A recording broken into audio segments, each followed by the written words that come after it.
everybody. Welcome to AMP Spot Talk, where you, Mr. Estrada, is on the spot. Today, we have a special guest. Again, Neil Estrada, Fil-Am business owner and community advocate. Community advocate, what is that? What defines a community advocate? Why do you call yourself that? Well, I don't actually call myself that, but I do push the Filipino American community a lot. So I'm involved in leadership for, I would say, 4 organizations right now. Mm-hmm. Okay, so the Filipino American voice, I believe, needs to be heard. When you think of Asian Americans, right, Filipinos usually don't come top of mind. You're thinking like Japanese, Chinese, Vietnamese, right, Korean. Yet, up until very recently, we had the second most populous Asian American, country, located here in the United States. India might have just passed us up recently, but I just think we need a bigger voice. So in high school, we were the thing, right? And after college, we were not really thought of as much, And where do you hail from? Yeah, where do you guys hail from, man? Cerritos! That's right. It's kind of funny. I go back with Bobby 20 years, but he had to look at the board for my name, right? Kind of crazy, right? Is that Bobby? I'm getting old, man, Yeah, sorry. I have having a bad hair day, so excuse me. Yeah, man, I should have brought a brush or something. Yeah, it's all good. So this voice with the Filipinos, I mean, we were everybody knew what a Filipino was back in the 70s and 80s, right? Yeah. I mean, coming from Cerritos and LA, I mean, who didn't? The 70s, I think a lot of Filipinos ended up migrating to the United States, some prior. In terms of the 80s and the 90s, I'll just talk about my experience, being here in Cerritos High, right? A lot of Filipinos were trend setting in the cars, in the dance, okay, in the DJing, karaoke, okay, too, yeah. Right, exactly, KTV. right? Like we were wearing Z Cavaricis, had long hair when I had hair, used a ton of Aquanet, right, and we were sporting a car, so we were like kind of cool. We kind of stood out, but as we grow wiser and get more mature in life, right? Once again, when Asian Americans, when you're talking about them, I hate to say it, but I don't think we're the first people in line, when people are talking about Asian Americans. Okay, so case in point, when you watch some things like The Bling Empire, or if you watch Crazy Rich Asians, right, there wasn't a lot of focus on Filipinos in those movies at all. Right. Or on TV at all. Right. Right? Yesterday, I found myself watching, I was Manifest. I just got into that, right? There's a Indian doctor on there, but to me it looked like it was normal. Right. Okay. But if I was to see like maybe a Filipino nurse on TV, I might be like, oh wow, Filipino nurse. Right. Versus like it just being the normal thing. Right. So when we say nurses, what nationality comes up, or what ethnicity comes into play? Well, I hate to say stereotypes, but since I'm Filipino, I'll say it. Filipinos, right? Right. But what's really cool now is recently I think there's a Barbie doll that was created after a Filipino nurse. I have it. Right? I have You it in my you office. got it? I should bring it out. But if you look at a lot of programming on TV, if you look at the background, there really wasn't a lot of Filipinos or Filipinas in the background in the hospitals. Right. No, that is true. I mean, only recently I read in New York Times and LA Times about the Filipino nurse, the unsung hero, right? You see a lot of people, when you think about nursing, like Neil says, white, Mexican, white, black, you know what I mean? I'm not saying they were purposely excluding Filipinos, but we weren't thought of right away. Otherwise, we would be in there. Right. Does that make sense? Right. So, I mean, I really got to give a lot of, credit to, Chinese, right? The Koreans. Right? Vietnamese. When you think of Vietnamese, you like, man, they hustle, right? On business. Absolutely. In a good way, right? Not in a bad way. Yes. Right? Very strong. Like the Koreans, look how far they came. I was in, I think it was Mr. J. Stone's class in Cerritos where he said, watch out, everybody, the Koreans are coming. Do you remember that? Were you ever in his class? I don't know. Okay, so he was talking about that. But look where they are today. Okay, so they're like trend setting in cars. They're trend setting in phones. Okay, they're trend setting in fashion. They're trend setting in music. All right. BTS. Yeah, absolutely. Right. Okay. Mm-hmm. And then they're also trend setting in cosmetics. don't forget one thing, Right? mukbang. Mukbang is Korean eating. You know? So like when we were in high school, and I'm not going to say how long ago that was, but when we were in high school, I mean, no one was even really thinking about like Koreans in those high level avenues when it comes to life, right? And in terms of where we were in high school, the Filipinos, we were the ones trend setting, but in the high school arena. Like DJing, right? Yeah, like DJing, break right? dancing. So really, I wanted to commend all the nationalities out there and all the Filipino American community leaders that are here, you know, like today, and business owners like you two, because, you know, Filipinos generally thought of as good workers. And I think I understand where that comes from because I was actually born over there and I go back every few years. I was actually born in a province, Pangasinan, inside of a house. I've been there. Yeah, inside of a house where the roads are still dirt. Okay, so Filipinos are generally taught to appreciate everything that they have. So when your parents come to America, right, for the opportunity, okay, then they appreciate, you know, their job and what they do here because for a lot of people, it's not the same opportunity that they can get back home. The only thing is, for a lot of Filipinos, you know, they weren't as enterprising and pushing the envelope as much, you know, as they could have.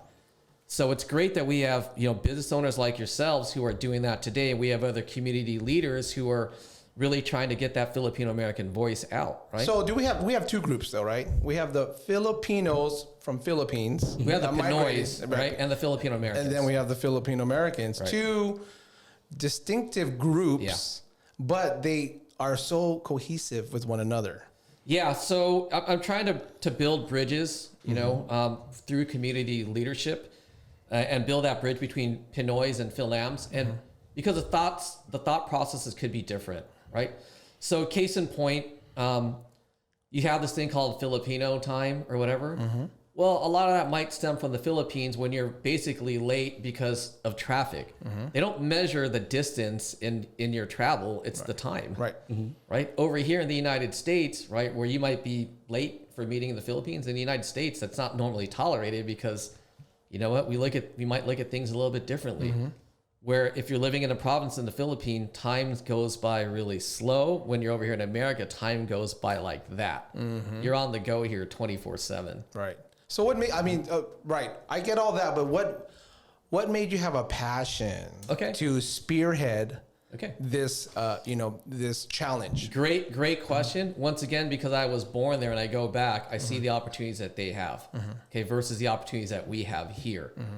And so when we go back into my province, into the town I was born in, to Kalashao, we feed about 400 kids every time we go. Okay, and what really struck me was when we would give the kid like maybe like a small box of food, maybe about like this big, guys, has pancit, has some lumpia in there. It might have like a chicken skewer. Right. Guess what some of the kids do? They don't even eat it while they're there. You know what they do? They save it. They say, I'm going to save this and I'm going to take it home so I can share it with my family. Right.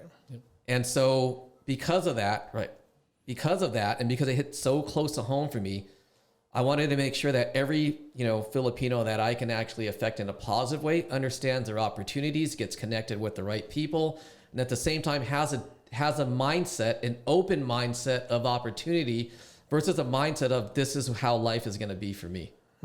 Just this, because this is what I've seen from my father, from my grandfather, you know, from my neighbor. You know how it goes, right? Birds of a feather flock together. Yeah, absolutely. Okay, so they need to know that there's another way that they can take their life, like in another direction. So for me, it's personal, right? For me, it's very personal. Sounds like I don't know if you guys heard about the Donut King. The Donut King. Cambodian, you know, that's how a lot of Cambodians came over to America. Is because of this Donut King. It's a Cambodian gentleman that started the donut industry. Yeah, those are the best donuts. Yeah, he worked for Winchell's and he just copied the business plan and he modified it and he opened up a donut shop and he wanted only Cambodians to open up shops all around California or whatever state, and then it just grew and grew and grew. So same. I could relate when I'm hearing this. Reminds me of this movie that you have the passion. To help others, and which is awesome. I think everybody in life should, you know, as we mature, everybody should help one another. Yeah, exactly. You know, when we're young, we want to compete, right? We want to be better, have a faster car, I look better, whatever, have the highest pompadour. But as you get older, things are different. Yeah, no, things are different, right? Absolutely. And so when I'm talking about trying to bridge the communities, right? Even though there's some type of understanding, it's not always understood, because if you think about it, right? Some people who came over here, their children might not be as involved or might not really care to know as much about the Philippines, because now they're assimilated into American lifestyle, right? That's why when you have these organizations that your parents started up or who might have been a part of, when you see it now, their kids aren't participating or their grandkids don't even know what that is. Okay, I'm actually leading some of those organizations, you know, not for me, right? Because you know what? Eventually, if no one like our age starts helping out in those organizations, they're just going to dwindle. Yeah, they're going to go away just because people are move out or people are no longer here. And so I believe we can keep those organizations alive. Of course, we would actually interject new ideas, different ways of thinking, and maybe we can learn from some of our wiser predecessors before us and take their ideas, because their audience and what they like to do is going to be a little bit different from what we're used to. Right. But if we are a group, we're going to have to try and, you know, marry things together so that the organization can thrive for all members. Right. So you took that idea and then you formulated a nonprofit, correct? Yeah, in a way. Okay. I mean, this came out because of the pandemic, and it's called Fil-Am, which is basically, you know, Filipino influential leaders and mentors. And so what we're here for is we want to push that envelope for all Filipinos, whether they identify as Pinoy or whether they identify as Fil-Am, right? And we have a board of directors who has been in leadership positions. So it's not a board of directors who hasn't been a leader. Every board of director there either has experience in a nonprofit or is currently leading or has led, you know, an organization in the past. So we like to take, ideas coming from our audience, not just from our board. We want to make sure that we're positively affecting and impacting, you know, our Filipino Americans here in the United States and abroad. So what are some current projects right now that you're doing? So, you know, I have a mixer, right? And for those of you, if you get to see this, I'm inviting you. And thinking of Filipinos, it is free. All right. There will be food. Okay. Oh, we love that. Right? Yeah, exactly. We're there. But yeah, this is Thursday, October 19th. It's called Create, Collaborate, and Celebrate. Okay. So Thursday, October 14th from 6 to 9 over in the city of Cerritos, Arte Cafe. Arte Cafe. Okay. And so keeping everything in mind, it is going to be held outdoors. Right. We are going to be practicing social distancing. But to get back to your question, here are some of the nuts and bolts of that event. So number one, we're trying to create connections with all the Filipinos, or even if you're not Filipino, who attend, because we want people to collaborate, right? Kind of like what we're doing here. Okay. And you notice, like in music, they do a lot of collaboration to help each other out. That's what we're doing. Collabs. So you don't have to have a business, but you might have a great idea for a business person. Who knows? Or maybe a business person has a product that you might need. Who knows, right? So we're creating connections that way. We're also collaborating with two other nonprofits. One of them's local. Okay, and what it's called, and that organization is called Curate Cancer Foundation. Okay. So it's a great cause, nonprofit itself. Obviously, they do cancer research. And the other ones is called Donate and Save Lives for the Philippines, Donate Vaccines. Okay, so donate vaccines, save lives for the Philippines, and that's abroad. So there's one local and there's one abroad. That's another nonprofit that's out there, and they're going to be at our event as well. So we're collaborating with them. The other thing that we're doing there is we're celebrating Filipino American History Month. October. Yeah, it's in October, right? I thought it was in October. Come on, Joe. For some reason, I was thinking like in the wintertime. You know what? I thought you weren't the average Joe. Jeez. So, I don't know. I've spent most of my life here in the... Exactly. See the disconnect? Okay. Yeah. So anyways. But is that a Filipino like celebration, or is it more of like a Filipino American? It's Filipino tradition? American. Okay. Yep, Filipino American History Month. So if you go to the Philippines, it's Filipino Heritage Month. Yeah, no. Well, that's not, it's October's not Heritage Month, anyways. It's History Month. Filipino American History Month. Okay, got it. Yeah, so I'm not trying to correct you. I just want to make sure I'm getting the proper information. Okay, right. And this is my job as being a community advocate is to make sure that we're all involved and properly educated on stuff. Yeah. I myself have a lot to learn.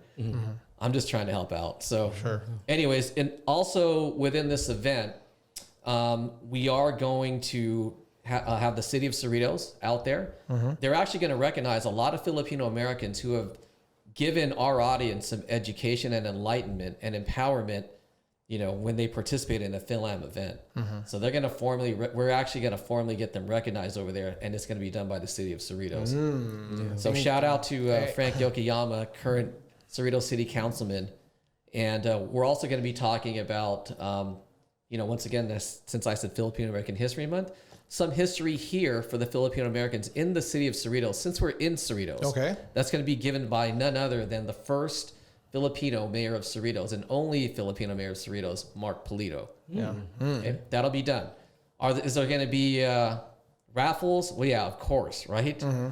Okay, so there are going to be drink specials. I'm not promoting alcohol. I just promote fun. Sure. Okay. Discount? Yeah. So, the Filipino discount. There you go, right? I mean, one of our stereotypes. But here's what we're going to do to make sure Arte Cafe gets their money's worth. For everyone who participates and buys a regular drink at Arte Cafe, we will include 2 free sample drinks. Wow. Nice. See, one calamansi juice, you get 2. You get 2.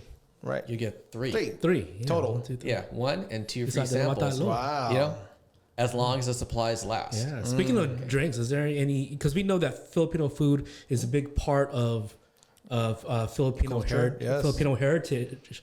Do you see that is Fil-Am going to be maybe working with some Filipino American food businesses? Yeah, of course. Yeah, of course. I don't want to name drop it right now, but one of them I actually called on my way here when I was outside, and so they're going to donate, some a gift certificate.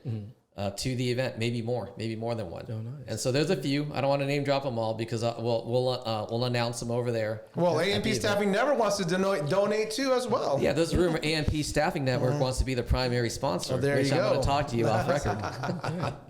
So you're hearing it here. That's right. Yep. Sponsored by A&P. So that's great that you provided this foundation where Fil-Ams and Pinoys or people from the Philippines could come together and promote our heritage, promote our culture, and to give an uplifting spirit to our community, which is awesome. And I like how you mastered how to network with the city of Cerritos, to get these business owners, to get influencers in this group. Yeah. So we could blast it via whatever, social media, podcast, whatever. What personally though drives you, and what are some major challenges that you say like, man, I have the idea and I know how to get there, but it's just so hard to get whatever. Like any challenges that you want to speak about? What drives me for this? Yeah. Yeah. Once again, it's like going back to my childhood and just seeing how, there are some Filipino American families who come here and they struggle. Right. But like typical Filipino, right? Like you work. Right. You work, you're married, some people have kids, some people don't, but what makes you get up every day and say, you know what, I'm going to help somebody. I'm going to help. Yeah. It's basically, it comes down to my parents, right? Because I do everything for them, and then also for my wife. So shout out to Kate. Yeah, right. So, anyways, hello, Kate. Hi, Kate. Really, when I look at them, okay, my mom always appreciated her job. I saw my dad sometimes have a bad day at work, right? And when you're working for somebody, which is fine, right? You don't have your own say. You have the opportunity at the job to do the best that you can, but you don't have the freedom to do whatever you want. Right. Okay. As an entrepreneur, you can run your business any way that you want to run your business. Okay. So I just want to let people know, because sometimes people worry too about losing their job. Sure. Okay. If you don't have the proper skill set, you're always going to have that in the back of your mind. What happens when the economy tanks? But as an entrepreneur, as someone who connects with community, with someone who actually goes out and helps other people, you don't have to worry about that because you'll always have something for you. So who you know? Yeah, I mean, you've heard the saying, right? It's not what you know. Yeah, it's who you know. That's right. And that's a very good piece that I wanted to concentrate, because I know both of you guys for a very long time. Mm-hmm. I know you guys have major networks. Mm-hmm. How can what are some future trends though? I mean, we have the baby boomers. What comes after the baby boomers? Gen X. Gen X. That's you. And then, or us. Yep. And then what? Yeah, the millennials. So how do we reach out to these millennials and the future? Well, I mean, let me give you a snippet of something that I do, right? Mm-hmm. If I have an event on one of my organizations, and let's just say it's a traditional organization that my parents were in. Mm-hmm. So I'm leading one now, Pangasinan Brotherhood, PBUSA, right? That's been around for a long time, over 40 years now.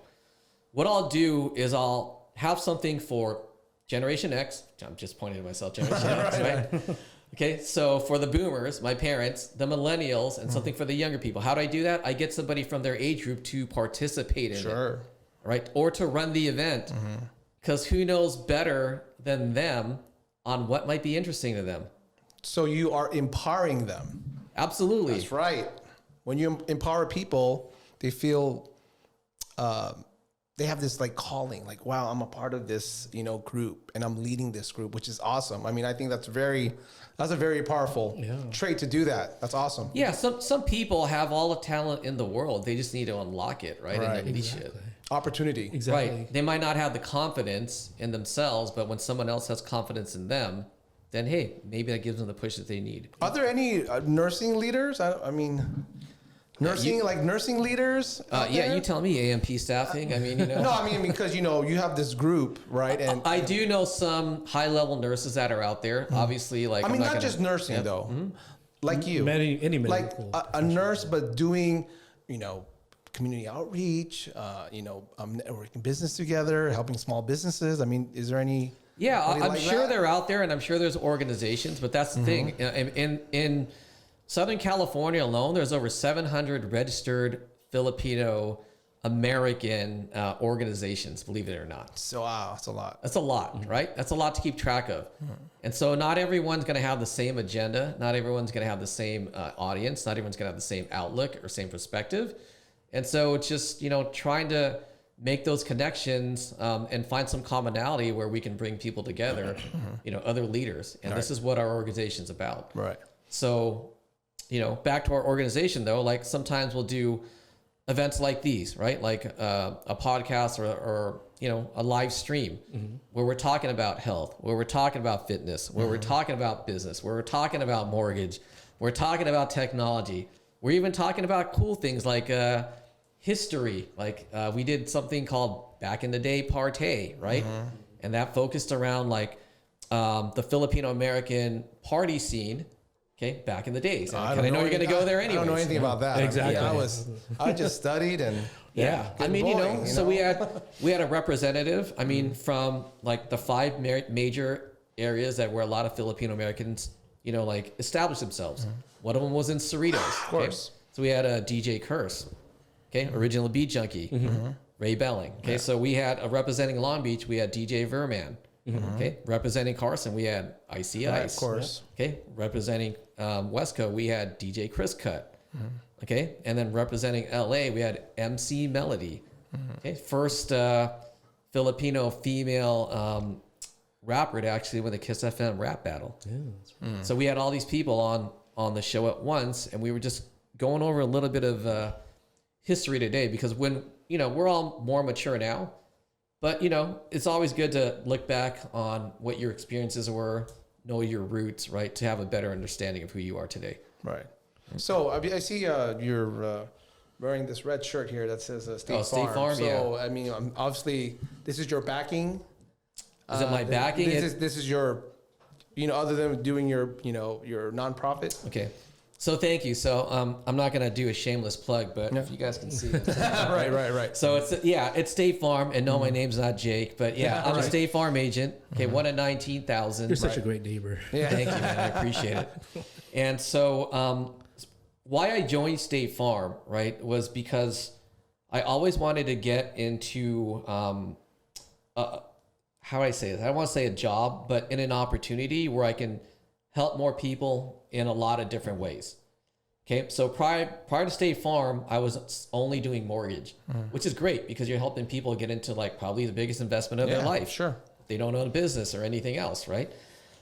But insurance or State Farm has allowed me to do that because, 100 different things. What you guys might not be aware of is that State Farm, when I picked them to come over, is because they had a mortgage company. They had a bank. Okay. I come from banking and mortgage. That's right. Business is my background. Yeah. Wells Fargo too. Wells Fargo too. Yep. Right, exactly. Start off as a teller. Shout out to the 942 crew over in Bellflower. Right? Start off as a teller, went to, pretty much assistant manager, then went into mortgage, eventually ended up being a sales manager for Wells Fargo.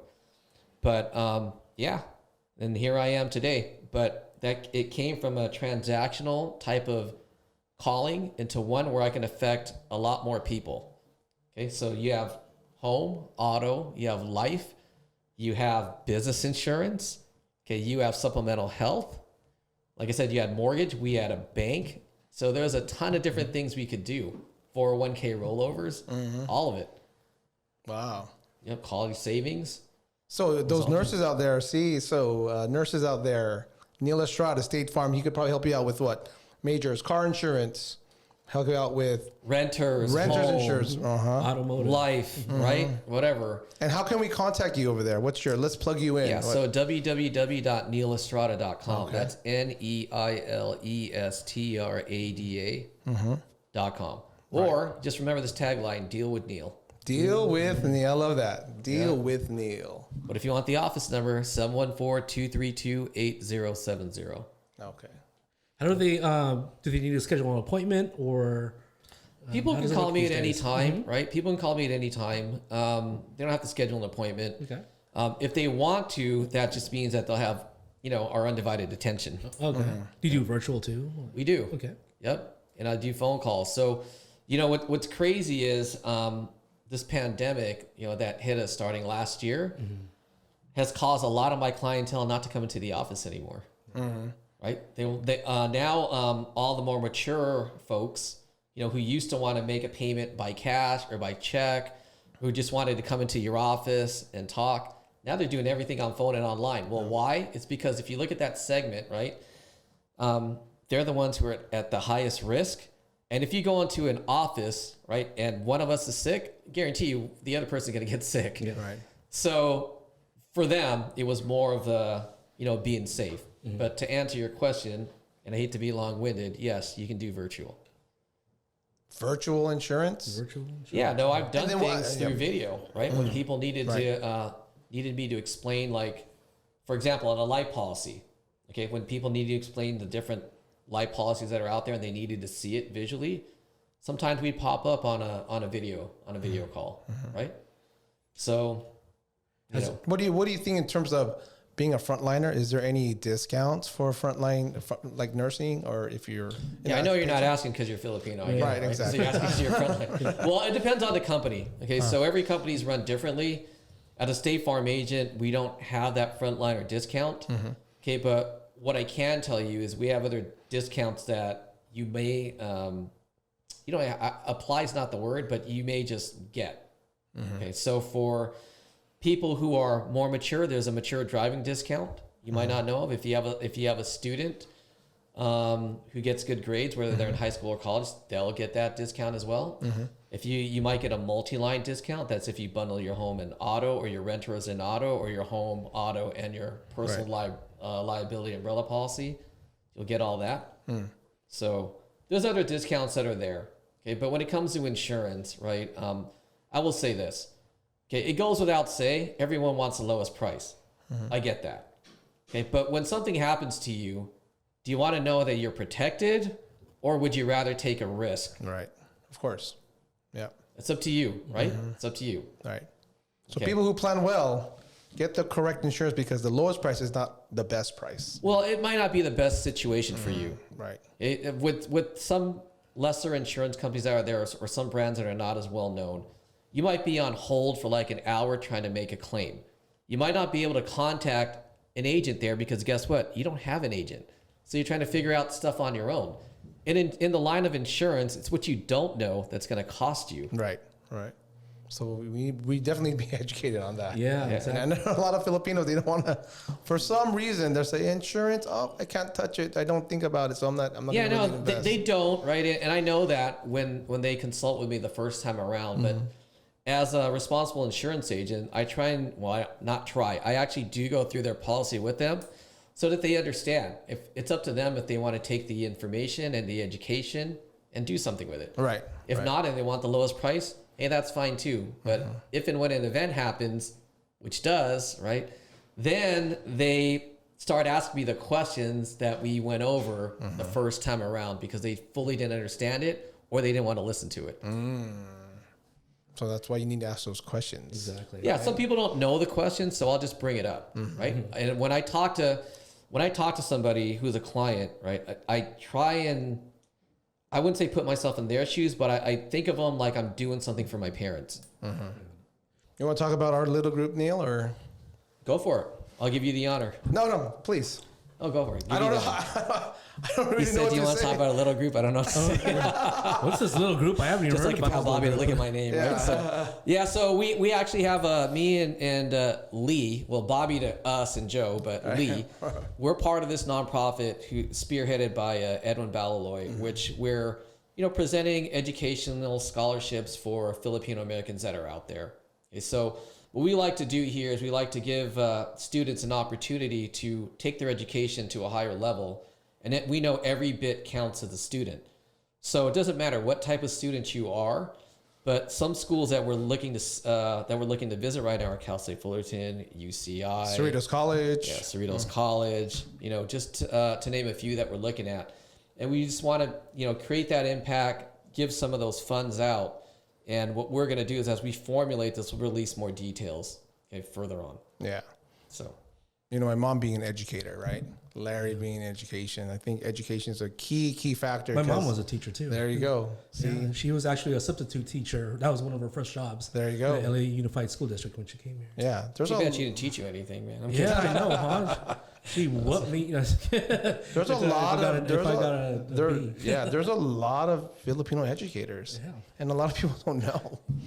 Exactly. I think a lot of Filipinos came here a lot of Filipinos come here right now to fill the needs of educators like in the Midwest. I don't know if you've ever heard about that, but there's a documentary on it. Cool. Yeah. So your mom's a pioneer, then one of the pioneers. Yeah, exactly. Awesome. Hats off to the Filipino educators that are out there. All right. Well, that's it. Thank you again, Neil, Joe, AMP Spot Talk. So you are on the spot. For listeners, we will get back to you with more podcasts there in the future. And please tune in and be sure to follow us. All right. Take care.